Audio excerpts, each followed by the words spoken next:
함께 하시고 주시는 위로와 평강이 늘 함께 하시기를 주님의 이름으로 축원합니다. 아멘. 저희 아들이 크면서요, 이제 아들, 딸 성별이 다르잖아요. 그래서 방을 같이 쓰게 하기가 좀 어려워져서 방을 하나 만들어줘야 되는데 방에 여유가 없잖아요. 그래서 제가 쓰던 서재 방을 뺐습니다. 네, 너무 불쌍하게 보지 마세요. 저는 교회 서재가 있으니까 괜찮습니다. 그래서 책도 다 우리 교회로 가져오고 가능하면 집에서는 책상 하나만 이용해서 이렇게 준비하곤 하는데요. 혼자 무서워하는데 근데 잘 자요. 생각보다 잘 잤습니다. 근데 며칠 전에 갑자기 너무 무서워하면서 오늘은 꼭 재워줘야 된다는 거예요.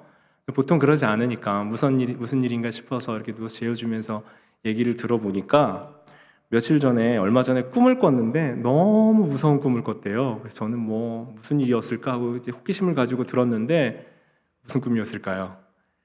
엘리베이터에 갇히는 꿈이었대요. 근데 엘리베이터에 갇혀서 죽었다는 거예요.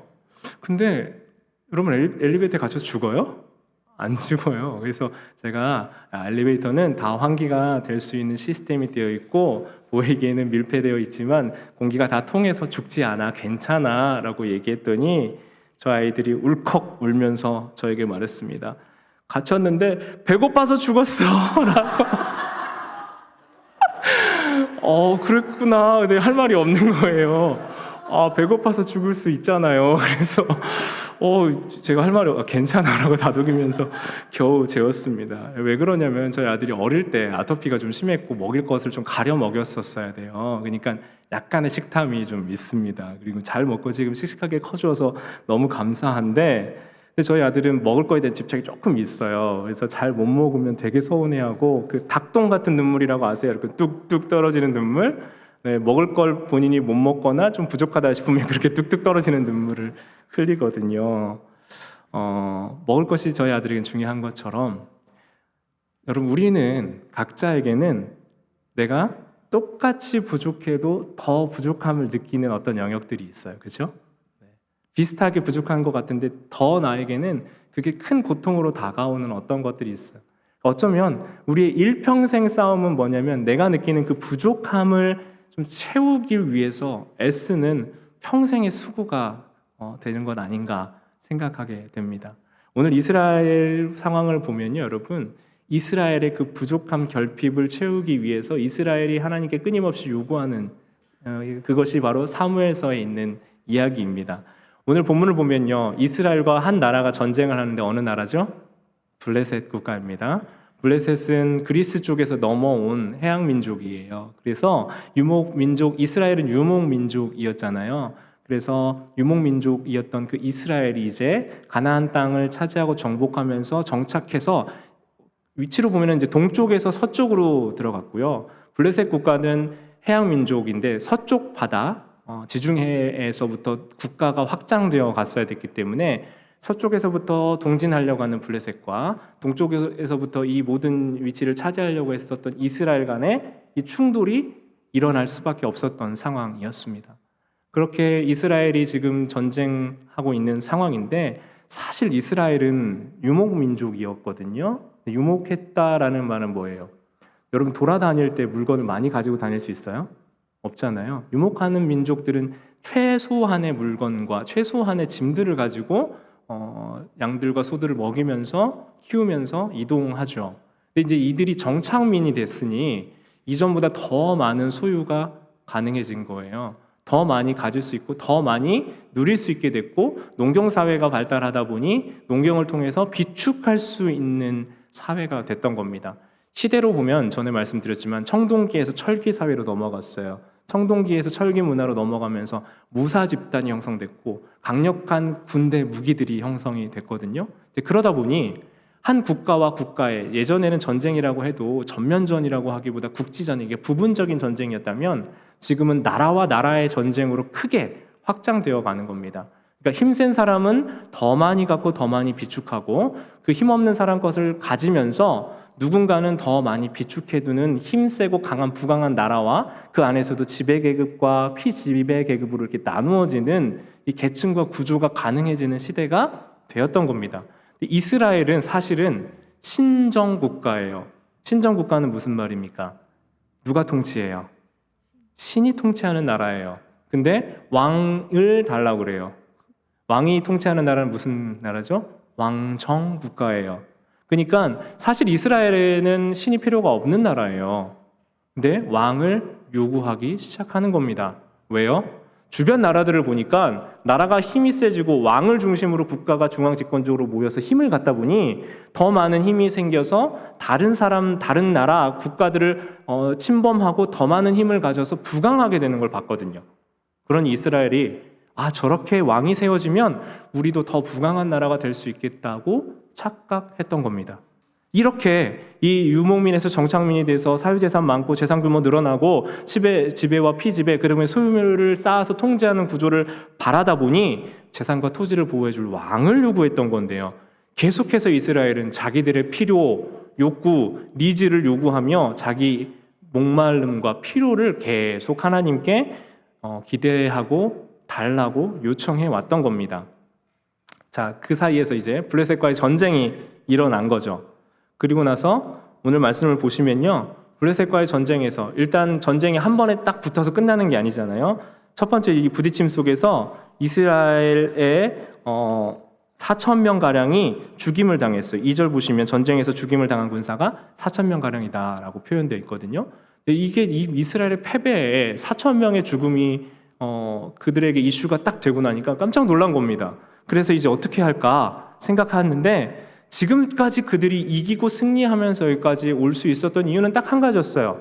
하나님께서 그들과 함께 하셨기 때문이었습니다. 그런데 이스라엘 스스로 가진 힘이나 전쟁 기술이나 어떤 능력 때문이 아니라 하나님 뜻을 따랐기 때문에 이겼던 이스라엘이 착각하기 시작해요.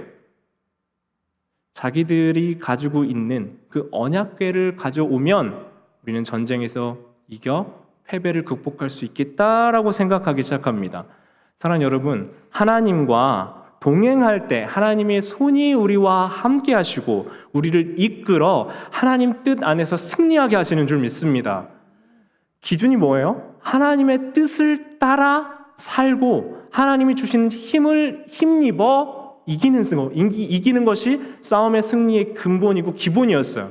이스라엘이 지금 착각한 건 뭐냐면요, 상황이 어려워지니 언약궤라는 하나님의 상징을 가져와서 이것을 들이밀며 전쟁의 패배를 극복해보자고 하는 겁니다. 4장 3절입니다. 우리 같이 한번 말씀 보겠습니다. 시작. 백성이 진영으로 돌아오매 이스라엘 장로들이 이르되 여호와께서 어찌하여 우리에게 오늘 블레셋 사람들 앞에 패하게 하셨는고, 여호와의 언약궤를 실로에서 우리에게로 가져다가 우리 중에 있게 하여 그것으로 우리의 원수의 손에서 구원하게 하자 하니. 뭐라고 표현되어 있어요, 여러분?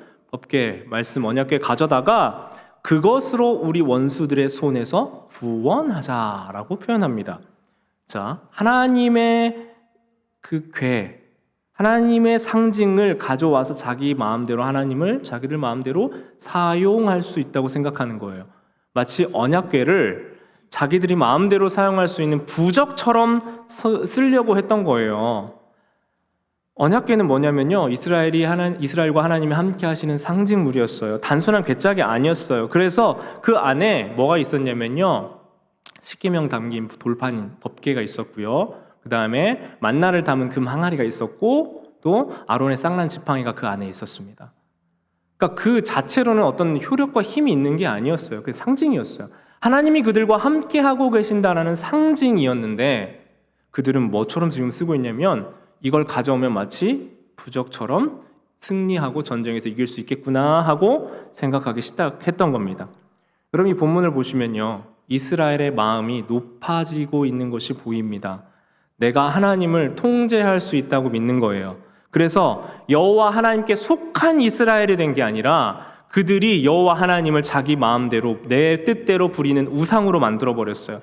여러분, 우상의 개념은 복잡하고 어렵지 않습니다. 내가 내 마음대로 사용하려고 하는, 그래서 바라고 원하는 그 대상이 우상인 거예요. 이스라엘을 선택해서 하나님의 백성 되게 하셨던 이유는 간단하거든요. 이스라엘이 가장 약한 민족이었어요. 연약한 자들 통해서 하나님의 나라를 세우기를 원하셨어요. 그래서 아브라함으로부터 시작된 부르심, 애굽에 있었던 노예 집단인 그들을 이끌어내셔서 그들이 지금 이 땅 가운데 정착하여 하나님의 뜻대로 살아가는 나라와 민족들을 만들기 원하셨던 거예요.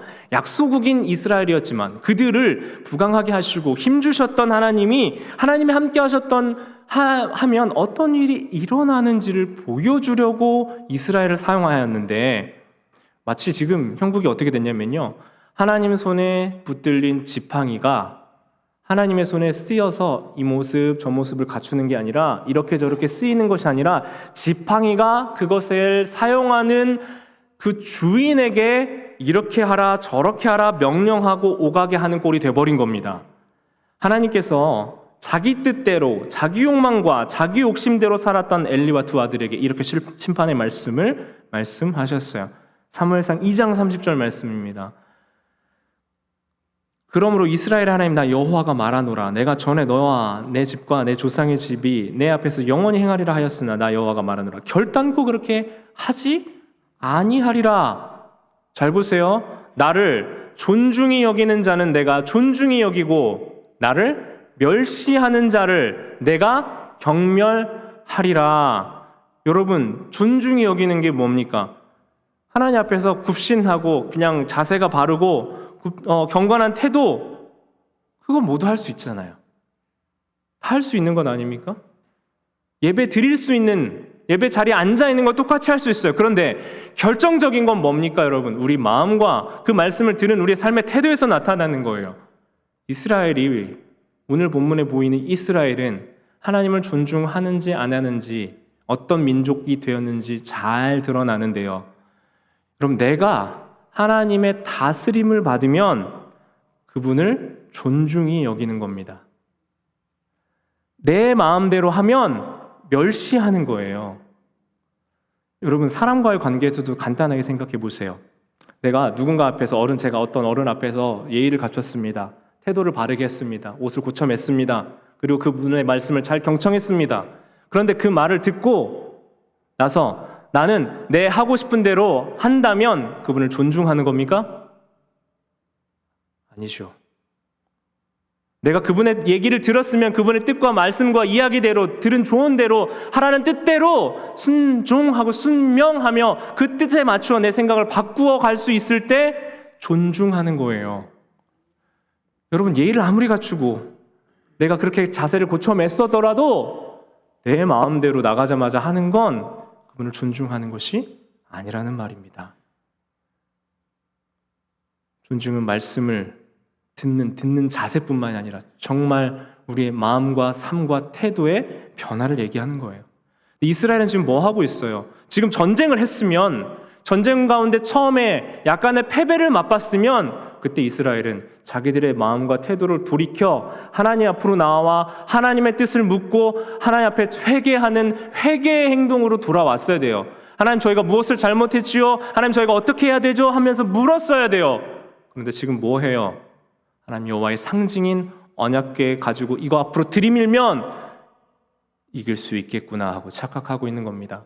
당대 전쟁은 신들의 전쟁이었어요. 그래서 지금 블레셋은 깜짝 놀랐어요. 지금까지 하나님이 그 이스라엘을 애굽 땅에서 어떻게 나오게 하셨는지 얘기를 들어왔기 때문에 그렇습니다. 그 신의 상징인 언약궤가 오니까 이 블레셋 사람들이 쩔쩔매고 깜짝 놀라고 두려워합니다.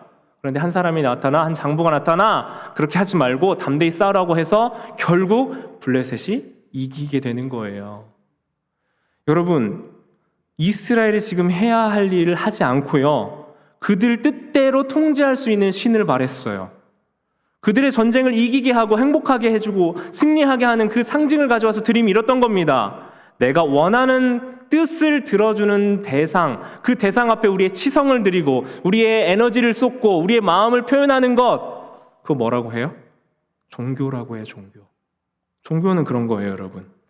그러나 복음은, 신앙은 다릅니다. 종교적 열심과 종교적 최선으로 내가 상황을 통제하려고 하는 종교 행위와 하나님 앞에 나아가는 복음과 신앙의 행위는 다르다는 거예요.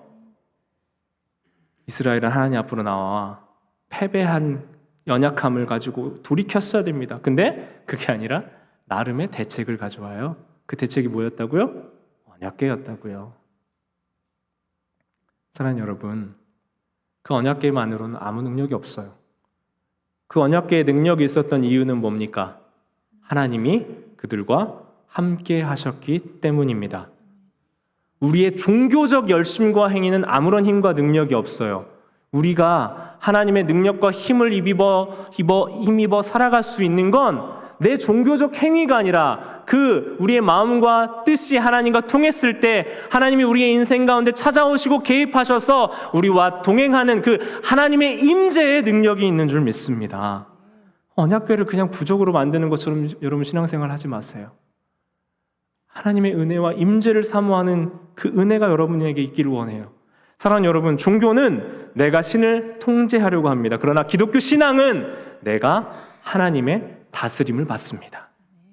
종교가 내 신을 통해서 내 뜻을 이루어가는 과정이라면 신앙은, 복음의 능력은 내 뜻을 꺾으며 길과 진리 생명 되신 예수님을 따라가는 길인 줄 믿습니다. 그것이 순종과 변화 속에서 이루어가는 기독교 신앙인 거예요. 여러분, 이스라엘 지금 가장 적나라하게 뭐 하고 있는 겁니까?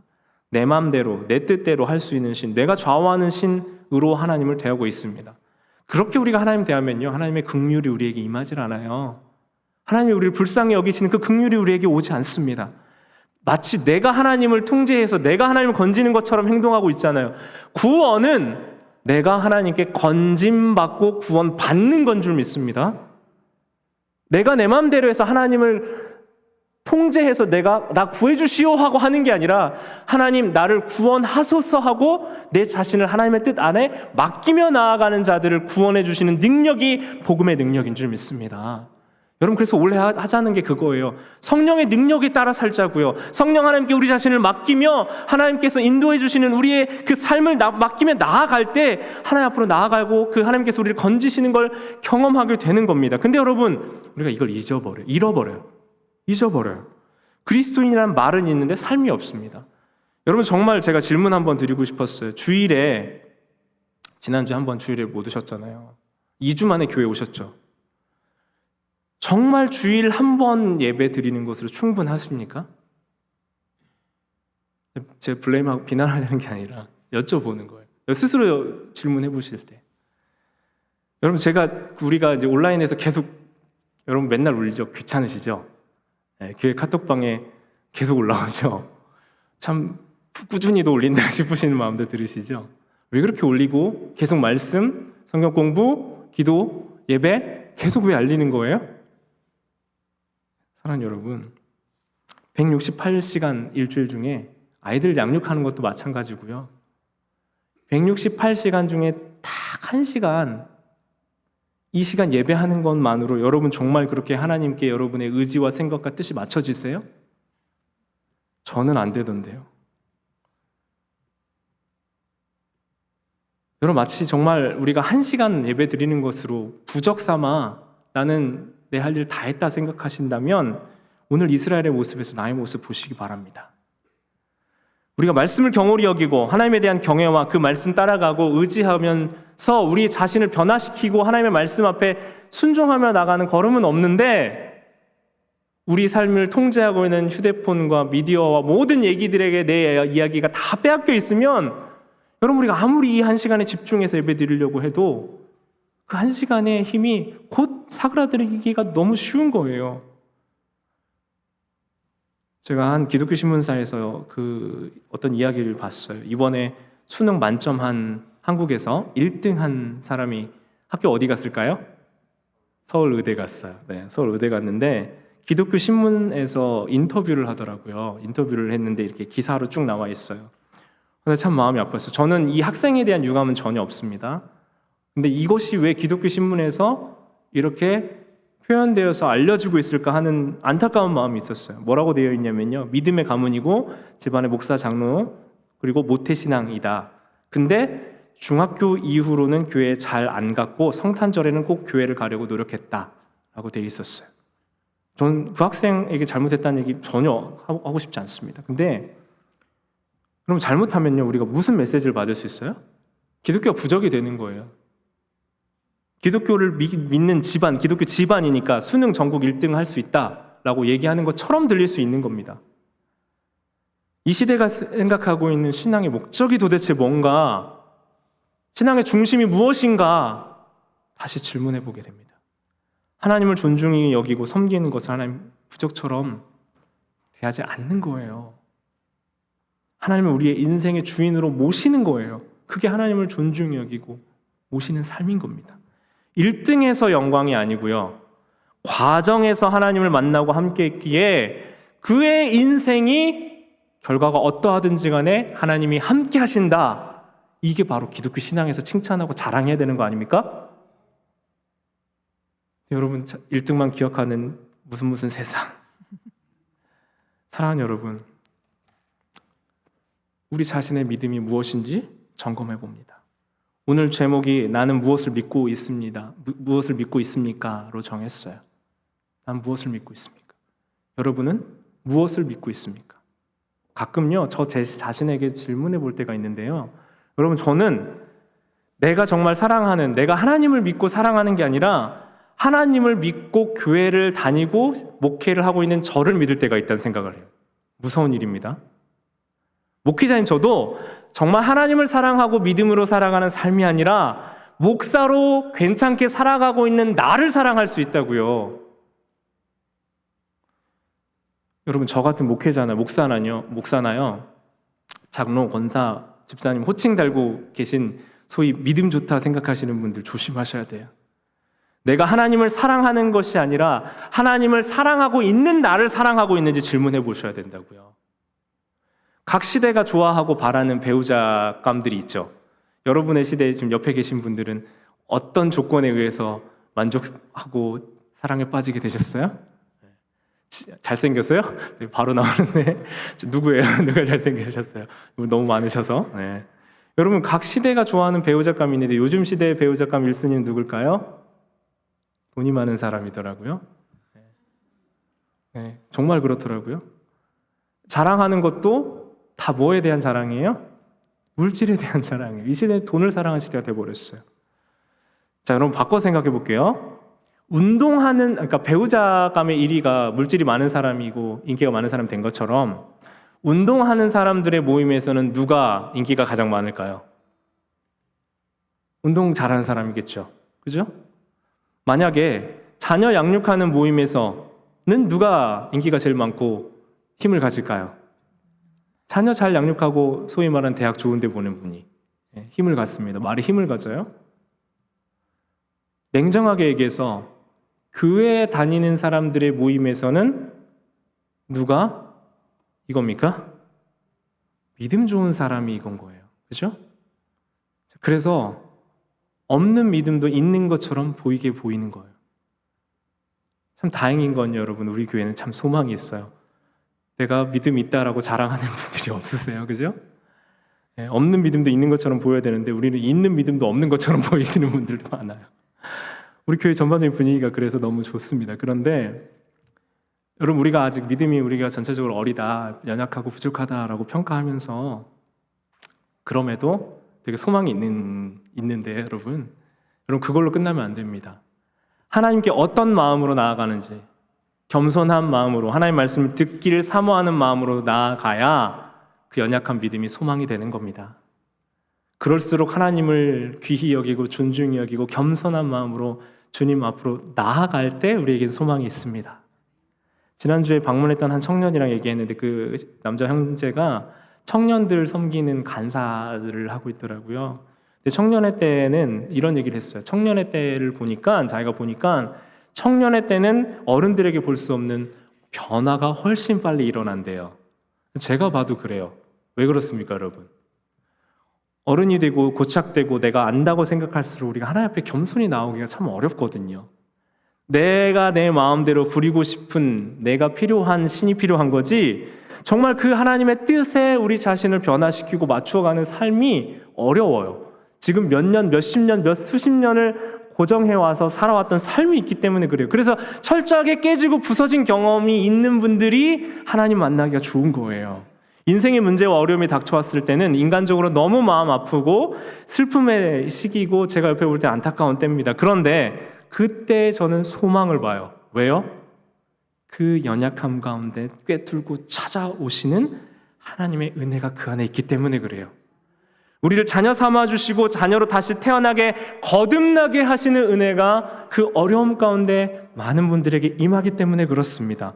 그래서 슬픔 중에 소망이 생기고 하나님으로부터 오는 기대와 소망이 부어지는 것으로 그 어려움의 때, 인간적으로는 힘들지만 그 어려움의 때를 보낼 수 있다라는 거예요. 여러분, 이스라엘이 패배했을 때 그때 하나님께 그렇게 돌아갔어야 돼요.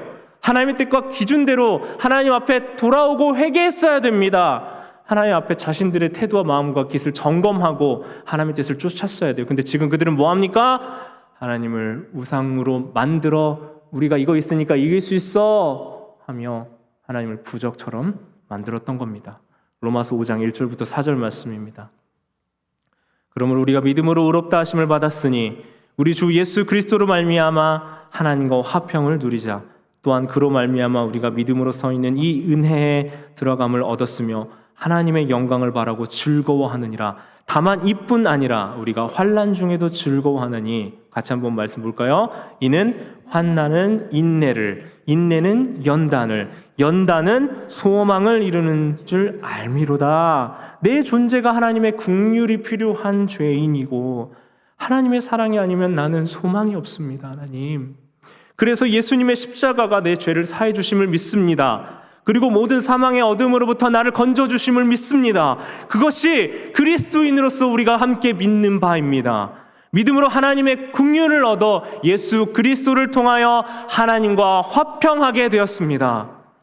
사랑하는 여러분, 그래서요, 우리가 환난이 인내를 만들고 인내가 연단을 만들고 연단이 이뤄낸 소망을 통하여 하나님께 나아갈 때 예수 그리스도를 믿음으로 그분으로 말미암아 하나님과 화평을 누리어 우리 삶에 주관하시고 우리를 은혜의 자리, 사망과 죽음의 자리에서 은혜의 자리로 옮겨주시는 그 하나님의 은혜가 내 삶에 가득하다는 것을 고백하는 것이 그리스도인이 함께 할 수 있는 가장 성숙하고 아름다운 고백인 줄 믿습니다.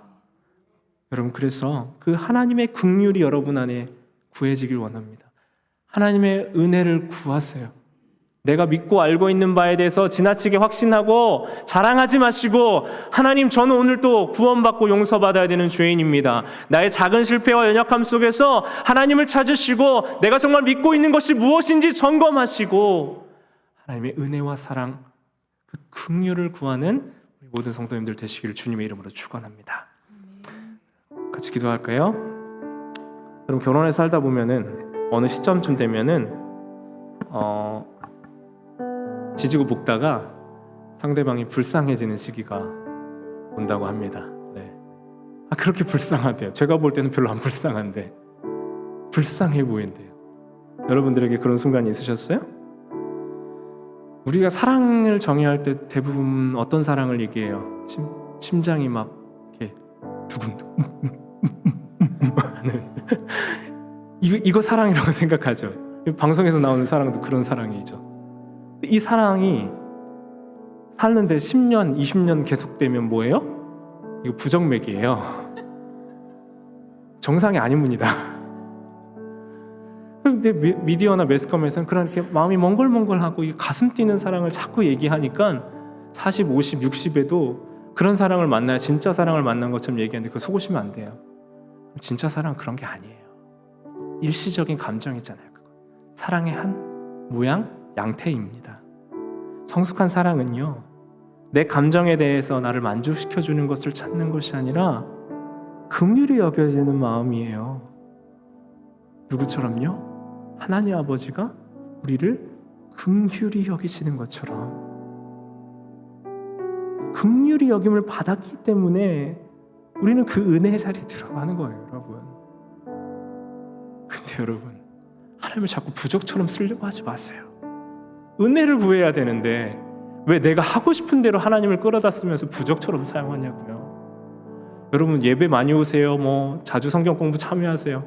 그거 우리 교회가 하는 거 아니어도 여러분 어디서라도 제발 말씀 읽고 은혜의 자리에 좀 나오세요. 일주일에 1시간이 충분하다 생각하시면 착각이에요, 여러분. 목사인 저도 그렇게 안 된다니까요. 하나님의 긍휼이 필요해서 그 긍휼 앞에 나오는 은혜를 구하는 우리 성도님들 되시기 원합니다. 그 긍휼을 구할 때 내 욕구와 욕심대로의 사랑이 아닌 하나님 아버지의 긍휼의 마음이 내 안에 부어지고 내 안에 있는 그 마음이 다른 사람을 긍휼의 눈으로 볼 수 있게 돼요. 인간은 철저히 자기 중심적이라니까요. 자기가 주인 되고 싶다니까요. 내 필요한 욕구 채우고 싶다니까요. 엘리베이터에 갇혀서도 배고파 죽고 소리가 나온다니까요. 왜요? 내가 필요하고 중요한 결핍에 그것들이 바로 나에게 무의식 중에 꿈에서도 나타나는 거예요, 여러분. 내 인생의 왕이 되고 싶어 하는 나, 내 뜻대로 하나님을 휘두를 수 있다고 내 인생의 왕이 내가 돼버린 나.